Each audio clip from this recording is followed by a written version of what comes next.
Alright, man, here's the new video. Now, this is going to be about how the UFC can sell 1 million pay-per-view buys for UFC 293. Now, look, UFC 293, the card as it stands, is not the most impressive, right? Let me see what the card is looking like, because this card is fucked up. Look, I mean, we got Shane Young versus Gabriel Miranda. Like, who the fuck is Shane Young and who the hell is Gabriel Miranda? And then we got Mike Diamond, who's Blood Diamond, the schmuck that Izzy kept telling us that he's going to be something crazy, versus Charlie Radtke. What in the flying shit is a Charlie Radtke? And why is he Michael Bisping silhouette? The UFC doesn't even know him, and they're putting him on cards. They don't even have a picture of the guy. And whenever they don't got a picture of the guy, they use Michael Bisping's silhouette. This right here is young Michael Bisping back when he was bold, when he got KO'd by niggas. Jamie Malarkey versus John Makdisi. Man, what the fuck is a John Makdisi, bro? God damn, UFC, you motherfuckers is trying to sabotage my signs. So you've got Jack Jenkins versus Chippy Marshall. All right, bro. These has to be created players. There is no way this is real people. Like, these people look AI generated. The names look AI generated. I've never seen nobody in my life called Chippy Marisco. And then we got Carlos ULBERG versus Dawoong Jung. Dawoong Jung is doing his best to do a lat spread, but his ass is too tiny, bro.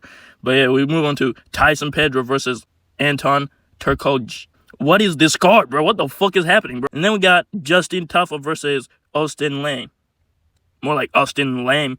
And then we got Carl France versus Manel Cap. And then we move on to TUIVASA versus Alexander Volkov. This is the co-main event, people. It is TUIVASA, who's on a losing streak trying to come back, versus Alexander Volkov, the most run-of-the-mill gatekeeper heavyweight of all time. Why is this shit on pay-per-view? I'll tell you why it's on pay-per-view. Because the main event is a great fucking fight between two great people. It's going to be Izzy versus Sean Strickland. Now look, Sean Strickland, I will admittedly say that I like Sean Strickland better than Izzy. However, in any event, I do believe that Izzy is going to beat Sean Strickland very easily. I don't think this is going to be that hard of a fight. If Sean Strickland was to beat Israel Adesanya, I would not be pissed off because I like Sean Strickland. And I'm not a fucking casual fucking bandwagon demon like all you new Sean Strickland fans talking about something. Oh, Sean Strickland, isn't he funny? Shut the fuck up. You're not a Sean Strickland fan. You don't know him. You've never fucking seen him versus Uriah Hall. You ain't seen that shit, bro. You was not in the squeeze with him, bro. You was not in the fucking trenches with Sean Strickland when everybody hated him. Everybody called him cringe. Everybody was like, oh, Sean Strickland tried so hard. And I was right there with him.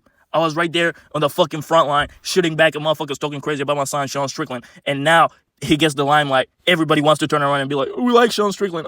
Sean Strickland better win. Shut the fuck up, pussy. You don't like Sean Strickland. I like Sean Strickland. I am gatekeeping Sean Strickland's fan base. And if you was not with Sean Strickland before he got the title shot, we do not need you. And if you join the fucking bandwagon now that he's got the title shot, we could boom you. It is possible. That is a boomable fans. But how the UFC can sell 1 million pay-per-view buys for this right here card is pretty easy, but I do believe that they would have to try so hard because this card as it stands is terrible. So we're just going to make a minor adjustment about this card. We're going to put a lot of these motherfuckers on the prelims, most of them on the early prelims, and we're going to make a main card which consists of PEDRO versus Anton Turkoj, Manel Cap versus Kai Kara-France, TUIVASA versus Alexander Volkov. That is 3 fights on the main card, so we need a real co-main event, all right? We need a real co-main that's not two schlubby heavyweights going out there. One of them is trying to come back from a losing streak. The other is used to losing streaks. We need a real co-main event, and that's where I believe that Izzy's African brethren, Kamaru Usman, has to come out here and save the day, all right?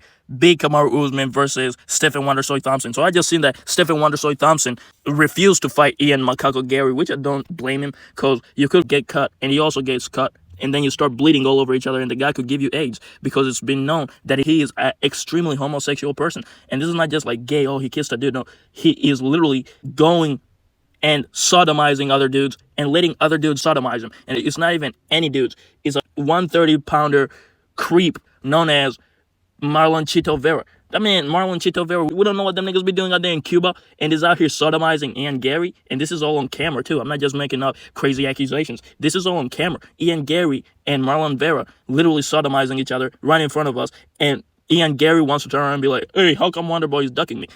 Wonderboy is not ducking you because he's scared that you're going to beat him in a fight. He's ducking you because he's scared because you could give him AIDS. I would not want to fight Ian Gary. He could just give you AIDS right there and then, bro. Like, he could just bleed into you and boom, there you go, you got AIDS now. Like, this is not even just like normal AIDS. This is gay man AIDS, bro. This is not cool shit. So I support Wonderboy's stance of saying no to Ian Gary fights. So I really think that Wonderboy, if he does not want to be a pain in the ass, because Ian Gary is used to pains in the ass, but if he does not want to be a pain in the ass of the UFC, he has to take a fight. He has to happen. Like, he cannot just hang around here, decline fights, and not want to fight that guy and pull out of this fight. Oh, that guy weighs 3 more pounds more than me. Oh, I cannot fight him. Oh, wow. He has to fight somebody. And the only way that the UFC can get somebody that has that name value and it could put Wonderboy in a great position if he wins is if they give him my son, Kamaru Usman. He ain't fought since March. And, I mean, I'm pretty sure he's recovered from getting, like, knocked the fuck out by Leon Rocketman. I really think that they should just make that fight and put it on here in the co-main event. It's a high-stakes fight. There is a connection right there with Izzy and Usman. Stephen Wonderboy Thompson, I'm pretty sure, like, the Australian people would like him because it's like, oh, he's a nice guy and all that shit. Like, put that shit on there, man. God damn. So now we have fixed the card.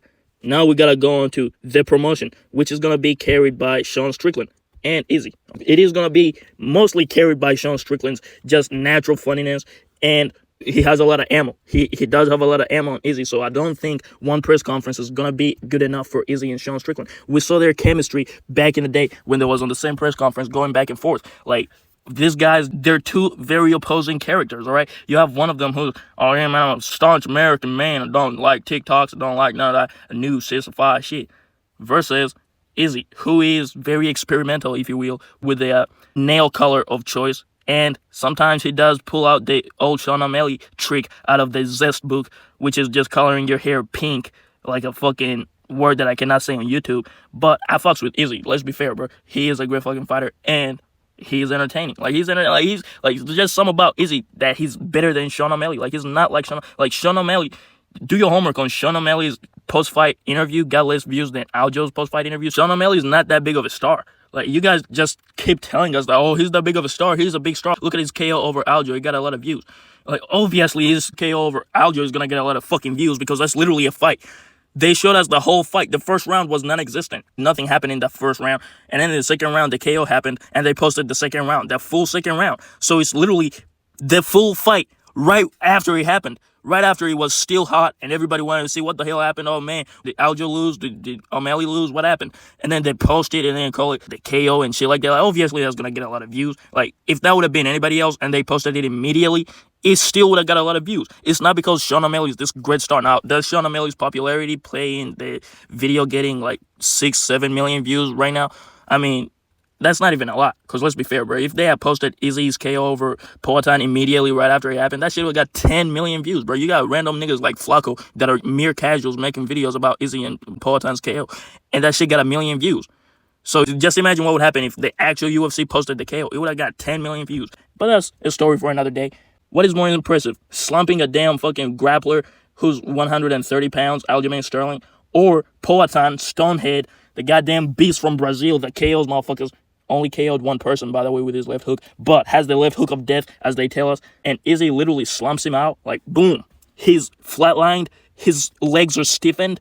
That shit is going to captivate the casual mind. The casual mind is still fresh to that. They're still thinking, oh, my goodness, Izzy's the guy that goes out there and KOs scary Brazilian dudes.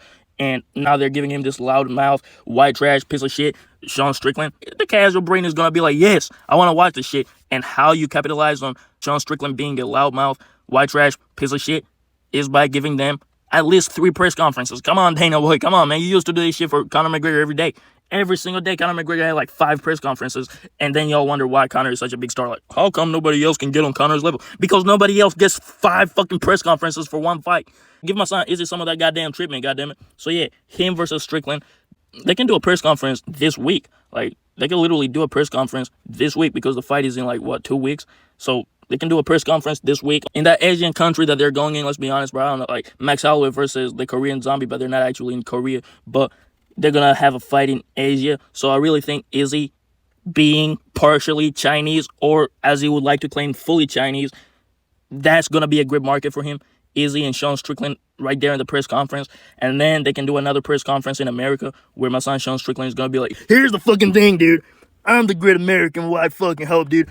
This guy right here, he uses TikTok, man. Grown-ass man on fucking TikTok, man. We don't want this guy as the champion. He's on TikTok. And then Izzy can talk shit. Because, I mean, let's be honest. Americans could like Israel Adesanya more than Sean Strickland. Hey, we never know. Izzy could get cheered over Sean Strickland in America, and Sean Strickland's whole thing is that he's a real American, just like his son Hulk Hogan. So yeah, that's two press conferences. They can go back and forth, having great moments. That hell, they can even do a little Scrabble, a little fucking pushover fucking event where it goes viral, and they're like, oh my goodness, wow, UFC fighters damn near clash on the press conference, and then actually do a real press conference, whoop, for the UFC 293 press conference with the new added fight of Kamaru Usman versus Stephen Wondersoy Thompson. And I really think they can crash 1 million pay-per-view buys. I think that would be enough for 1 million pay-per-view buys. You got Izzy after his KO over Poatan. His star has never been brighter. You have Sean Strickland. The guy has a cult fan base, which I lead. The guy can actually talk shit for real, for real. He's the number one best shit talker in the UFC without a doubt. Like, oh, but Kobe Covington. Kobe Covington stumbles all over his words every 5 seconds. Get the fuck out of here with that bullshit.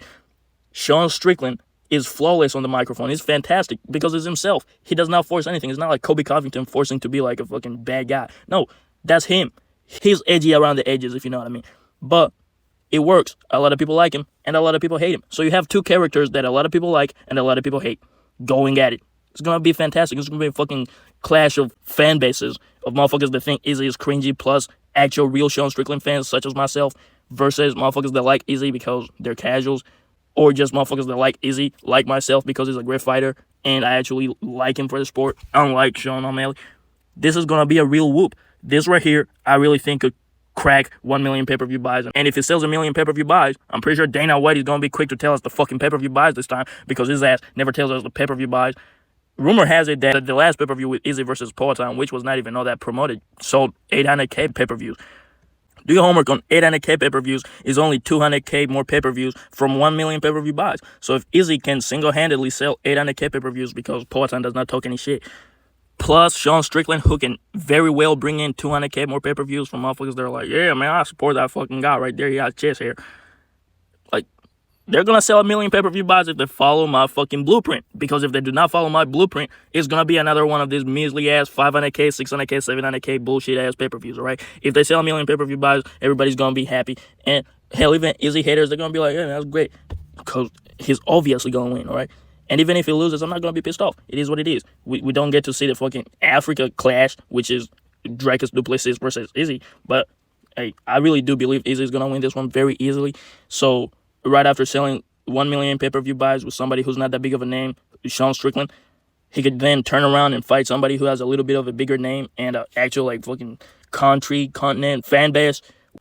If that actually does happen, which is more time for that to build now, I think Dracus Duplessis would pull up in Australia to watch this fight and then go have a face-off with Izzy where he will refer to Izzy as a cracker about 179,000 times to return the favor.